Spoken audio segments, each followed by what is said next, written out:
Are you a good person or a phony? Would you split a baby? I'll explain. Where are the Gaza protesters when the Iranian regime massacres tens of thousands in the streets? Greta is suddenly silent. But now they're back, protesting in favor of the Islamic regime. Unbelievable, right? Those protesters claim to be good people, but they are phonies, and it becomes clear when you take a step back and look at it simply. Because it is clear that vast amounts of the Iranian people hate and revile their regime.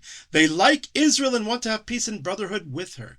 They feel a biblical connection, dating back to King Cyrus the Great, a revered national hero from 2,500 years ago, who enabled the Jews to rebuild their temple. The Iranians are chanting Javid Shah, which means long live the king, meaning Reza Pahlavi, and they're chanting Bibi June, which was an Iranian song meaning dear grandma, but now they mean Bibi Netanyahu, who is probably more popular in Iran than he even is in Israel. So many in Lebanon as well wish for Hezbollah to be out and peace with Israel to be in. So that's the simple question. Would you like to see peace between Israel, Iran, and Lebanon, or not? Does brotherhood warm your good heart or trigger your hateful lusts? Seriously, how can any decent human being not pray for peace to win the day and against a regime that is obsessed with building missiles and weapons rather than feeding and nurturing its own people?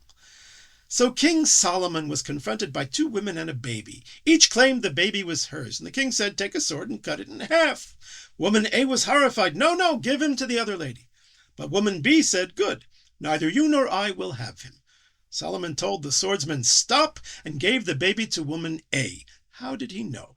My rabbi explained, quoting Freud of all people, that it wasn't woman A's willingness to give away the baby to save him. It was that woman B was ready to let that baby die rather than see her rival prevail, because King Solomon knew how powerful hatred was as a motivator. Woman B was no mother.